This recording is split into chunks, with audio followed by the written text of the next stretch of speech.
Olá, ouvinte. Eu sou Emerson Miranda, jornalista responsável por narrar a jornada de conhecimento que se estabelecerá neste podcast, questões pontuais sobre o trânsito, cultura, educação e sociedade. Escrito e dirigido pelo professor e crítico de cinema Leonardo Campos. O nosso conteúdo conta com a participação de Miriam Bastos, gerente de educação para o trânsito da Transalvador e coordenadora do Comitê Vida no Trânsito, bem como os estudantes do componente curricular Realidade Socioeconômica Brasileira, integrante do curso de Comunicação Social da UniFTC Salvador, ofertado como disciplina optativa para a área de administração. Por isso, teremos a presença de vozes interdisciplinares por aqui, além da nossa convidada especial, Johnny Barreto, responsável por versar sobre a importância das metodologias ativas de ensino e aprendizagem, direcionamento, utilizado frequentemente nas aulas do nosso produtor, sendo este podcast um dos resultados deste trabalho. Preparados para esta empreitada de conhecimento?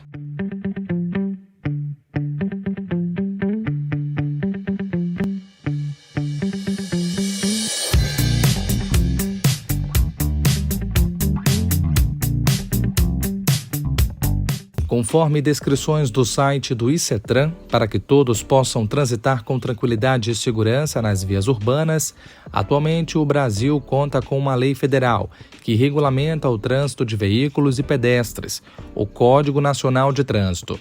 Nele podemos encontrar normas de circulação e conduta para que todos possam ir e vir com segurança e sem conflitos.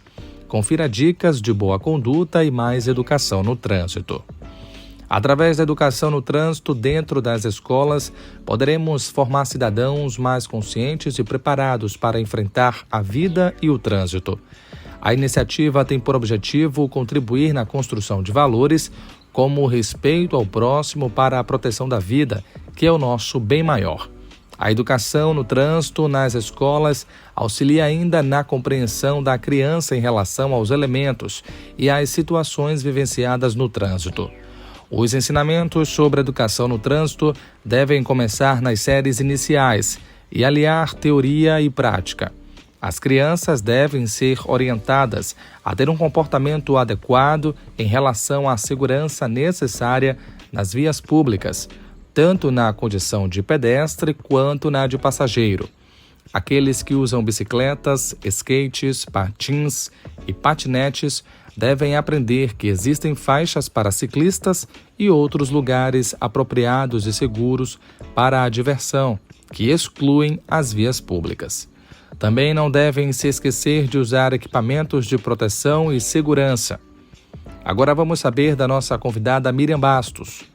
Por que educação para o trânsito pode ser pensado como algo tão importante quanto a engenharia de tráfego e as fiscalizações? A educação para o trânsito é o pilar mais importante do trinômio, porque ela é composta de ferramentas, estratégias importantes para influenciar no comportamento correto do cidadão.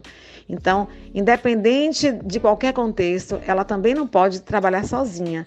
Ela precisa preparar o cidadão e precisa vir o outro pilar, que é a fiscalização, fiscalizar para que esse cidadão esteja cumprindo o que está no regramento, e a engenharia de tráfego garantir o ir e vir, tratar os pontos importantes para dirimir ou cancelar qualquer possibilidade de risco.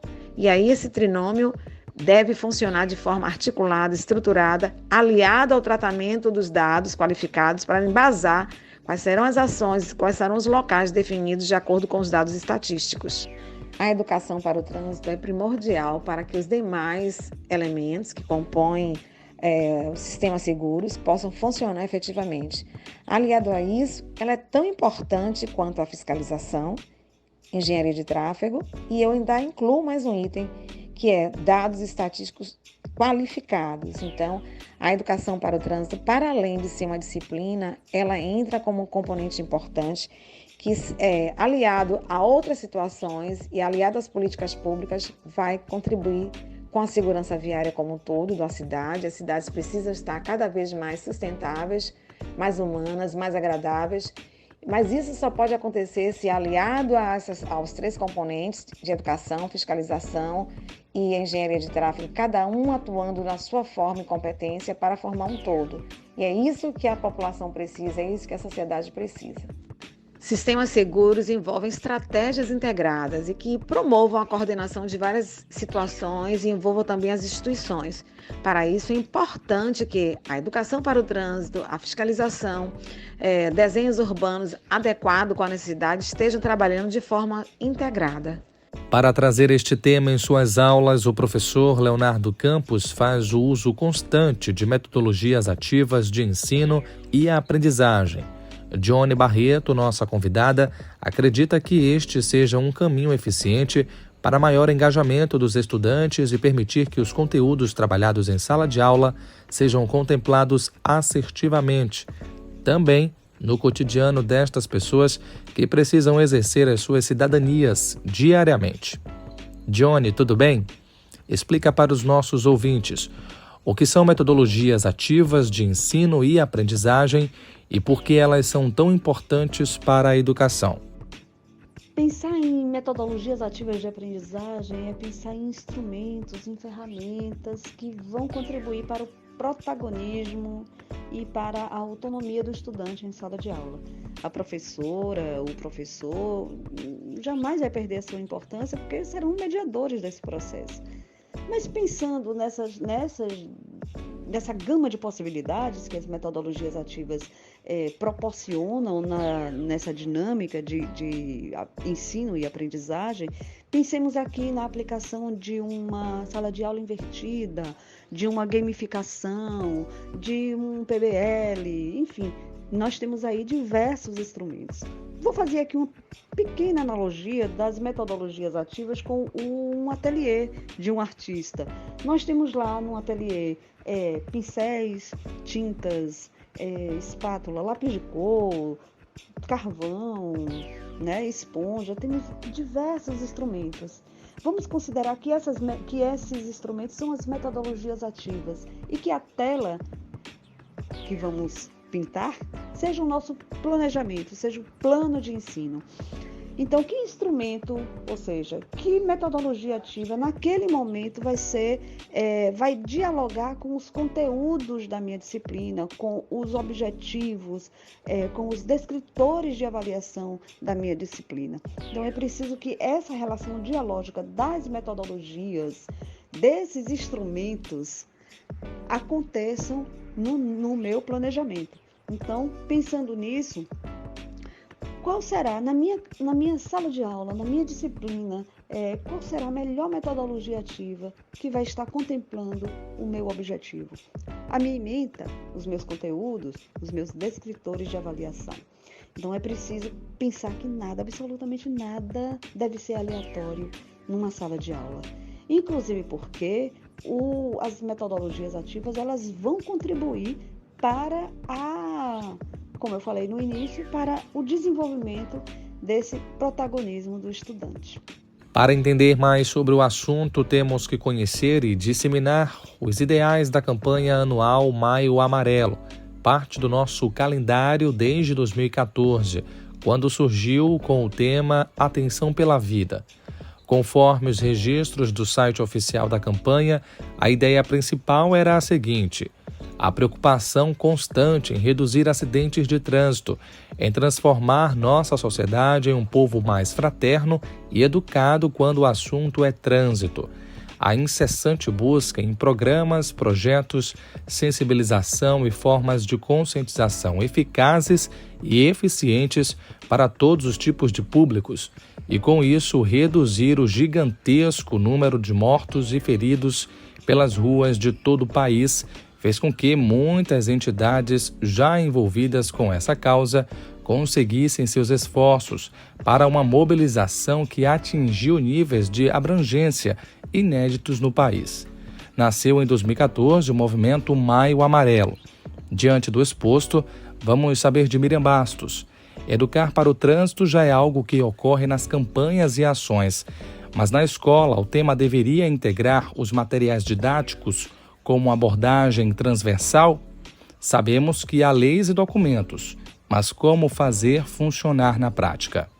Nessa segunda década de segurança viária que nós temos que fazer ações articuladas junto com universidades, escolas, instituições, é importante que cada um de nós busque, pesquise, insista com o poder público para o cumprimento do que está pactuado, o que foi combinado com a ONU, quando nós teríamos que fazer ações efetivas até 2030, agora na segunda década, e a educação para o trânsito efetivamente é um direito de todos. E é isso que a Transalvador vem levando em todas as unidades de ensino e cumprindo seu papel.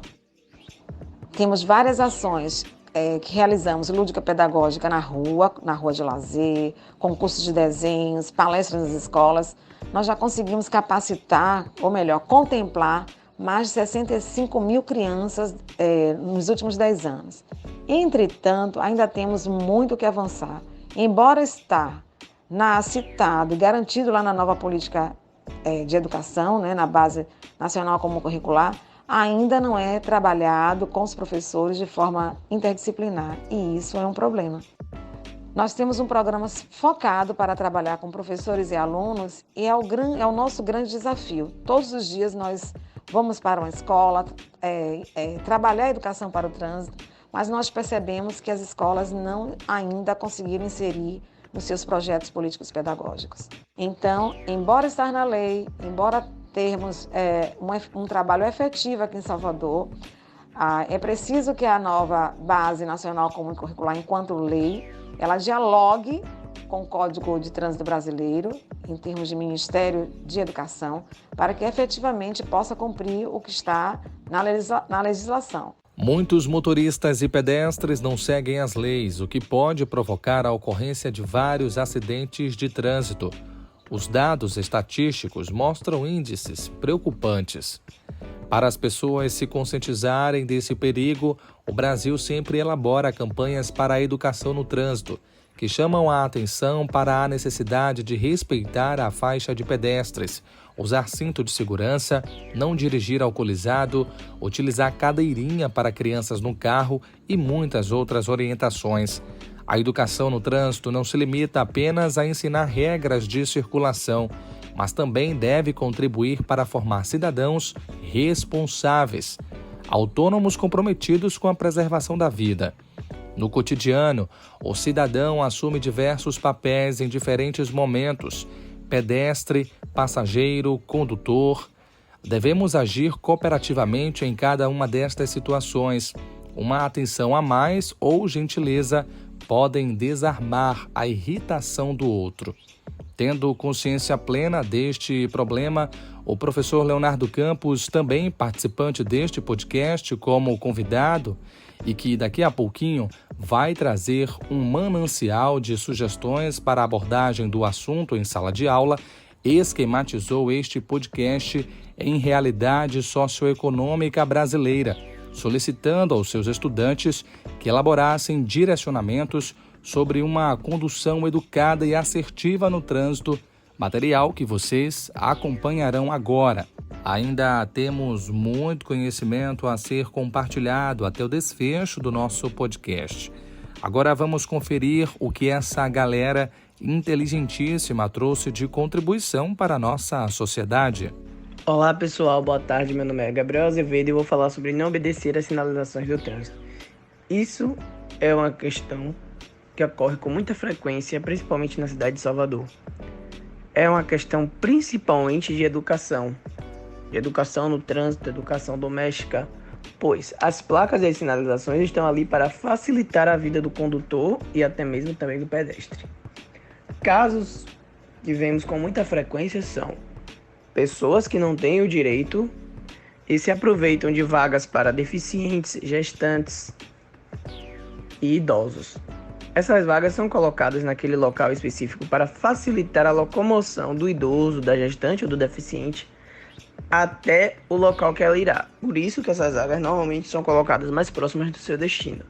Mas o que vemos na realidade são a maioria das pessoas utilizarem essa vaga sem ter direito e fazendo assim com que algum deficiente, alguma gestante, se precise colocar o seu carro mais distante, tenha assim uma maior dificuldade de locomoção.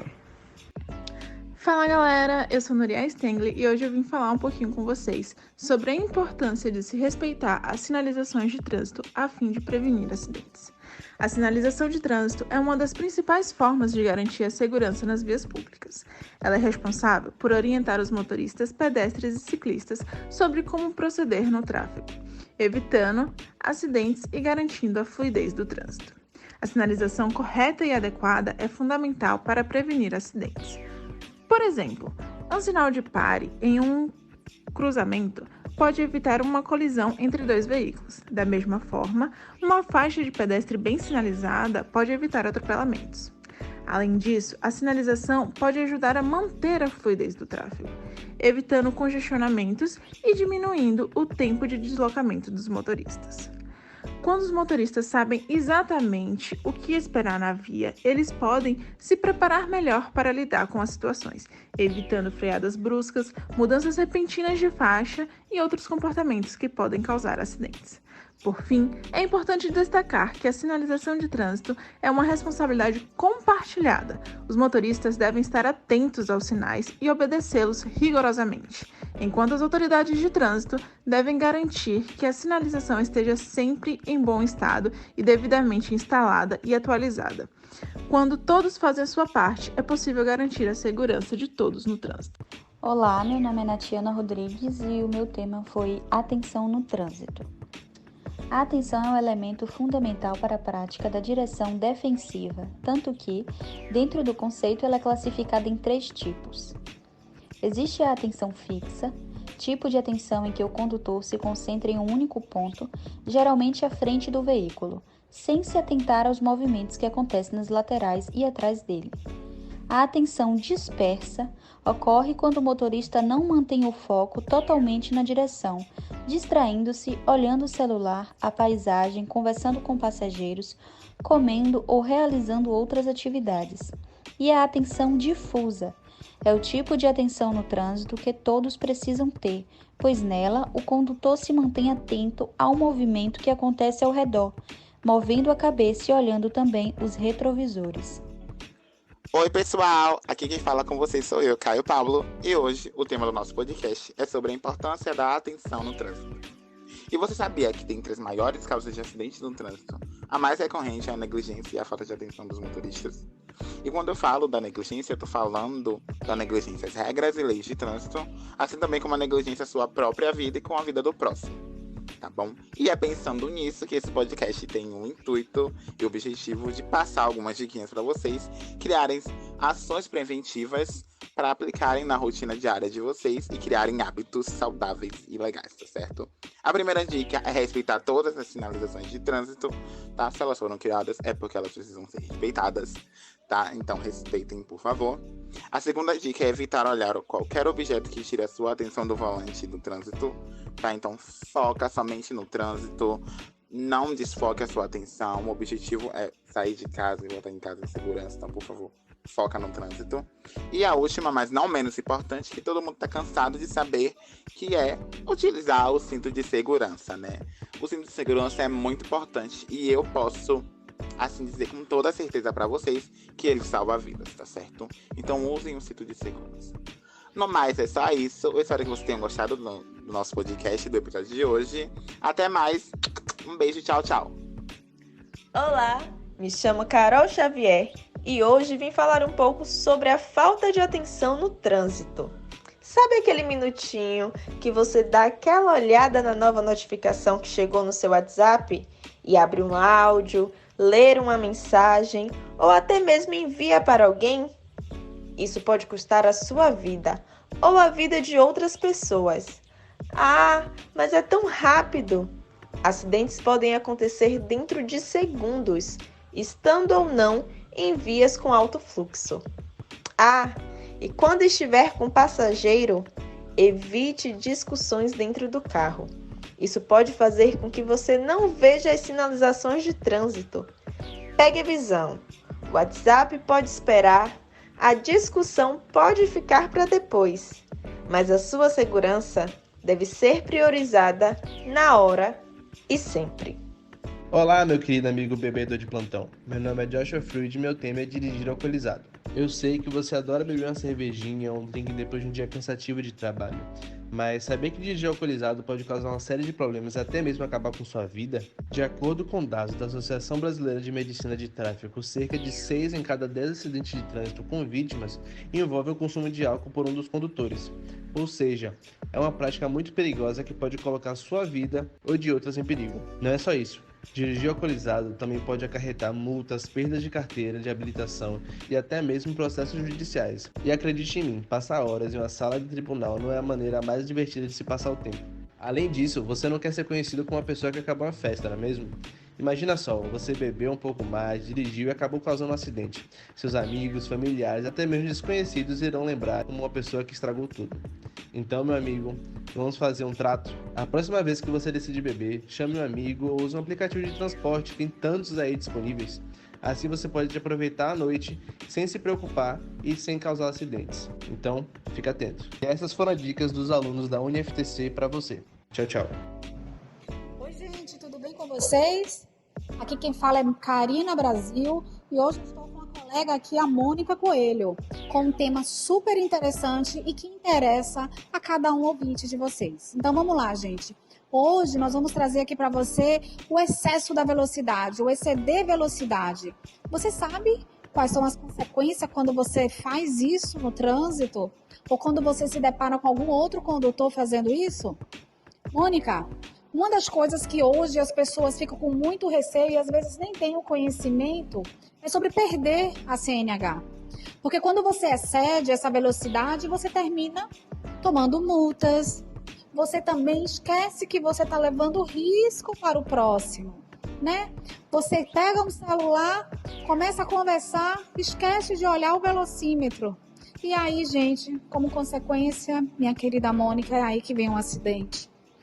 Então, Mônica, você costuma fazer isso no dia a dia, no trânsito, Mônica?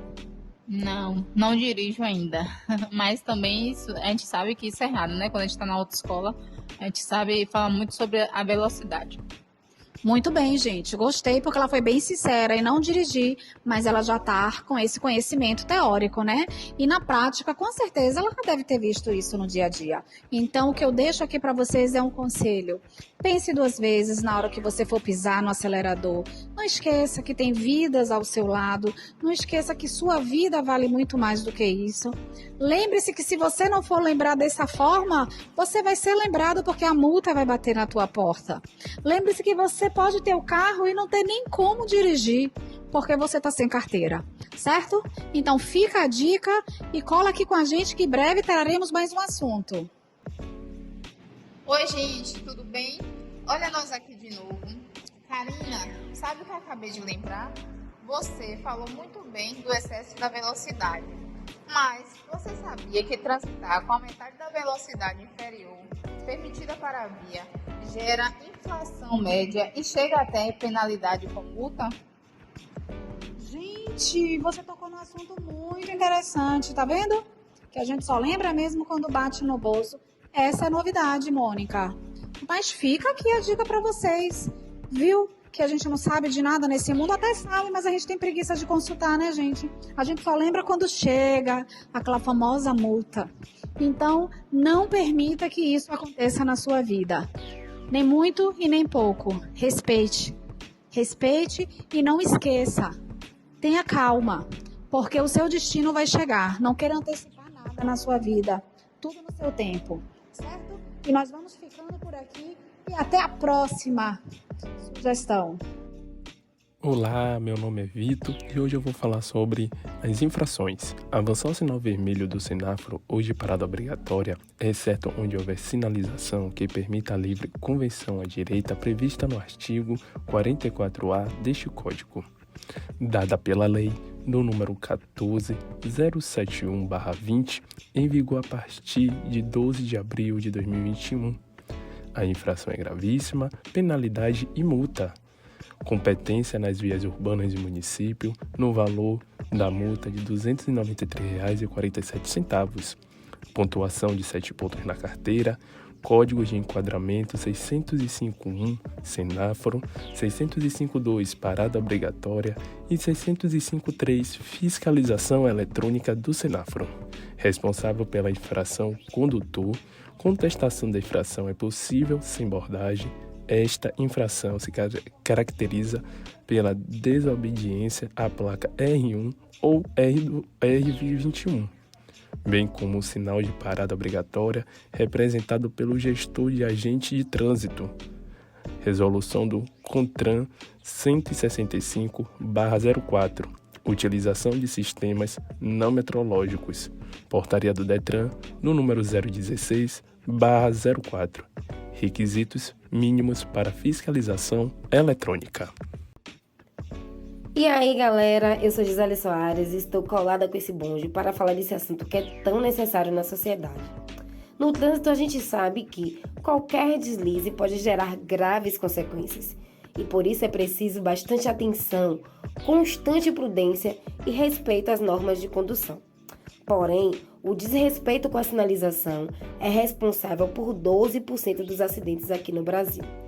E entre as principais falhas causadas pelos brasileiros nas ruas estão o que a gente já sabe e conhece: usar o celular no volante ao dirigir, dirigir alcoolizado ou dirigir colado na traseira do carro da frente, dirigir acima da velocidade permitida, trocar de faixa sem ligar o sinalizador, aquelas ultrapassagens que a gente já conhece que também não fazem parte das normas de segurança, além de dirigir sem utilizar o cinto de segurança.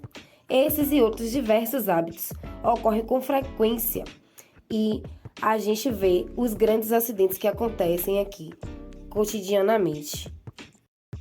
Eu parei, minha gente, fiquei refletindo justamente em quais seriam as consequências para essas pessoas que não obedecem às sinalizações de trânsito. Fiz uma pesquisa rapidinha aqui e descobri que gera uma multa, de R$ 191, além de 7 pontos na carteira. Aí tem também, que se a infração ela for seguida de um acidente que termine em uma lesão corporal grave ou morte, o responsável ele responde criminalmente, Porém, eu ainda penso que todas essas medidas são poucas para conscientizar essa galera, de que a gente tem sim que obedecer às sinalizações de trânsito, prestar mais atenção no que a gente está fazendo, principalmente quando estamos sobre o volante, porque não é só a nossa vida que está em risco, São muitas vidas em risco. Uma outra coisa que me chamou bastante atenção é que o número de homens que se envolvem em acidentes é bem maior do que o número de mulheres. E aí eu fiquei imaginando por quê, Pois é, mas eu sei que isso aí vai dar pano pra manga, Vai dar uma polêmica maior e já é pauta para um próximo podcast, talvez, quem sabe, Porém, parei também para refletir que se as regras de trânsito fossem respeitadas, seria possível reduzir os acidentes. Atitudes simples já ajudariam, como usar o cinto de segurança, controlar a velocidade e ter maior atenção ao dirigir. Vamos juntos nessa. Para finalizarmos, professor Leonardo, conta para o nosso ouvinte algumas propostas de educação para o trânsito em sala de aula, trabalhadas em suas dinâmicas desde 2018. Excelente pergunta, Emerson. Eu trabalho em diversas perspectivas, No ensino médio, por exemplo, eu gosto de trazer associação com temas de atualidades. Eu exibo o documentário Luto em Luta, e que fala sobre o quanto o SUS gasta por ano, com reabilitação de pessoas que sofreram acidentes que poderiam ser evitáveis.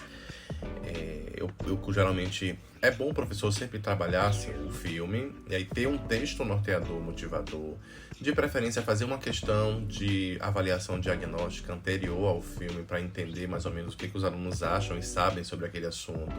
Depois fazer uma consolidação do conhecimento, que pode ser o mapa mental. O mapa mental, para mim, é o futuro, porque é o futuro e é o presente da educação. É uma maneira de você organizar, de você perceber, enquanto mediador da aprendizagem, como o estudante ele organiza as ideias no assunto.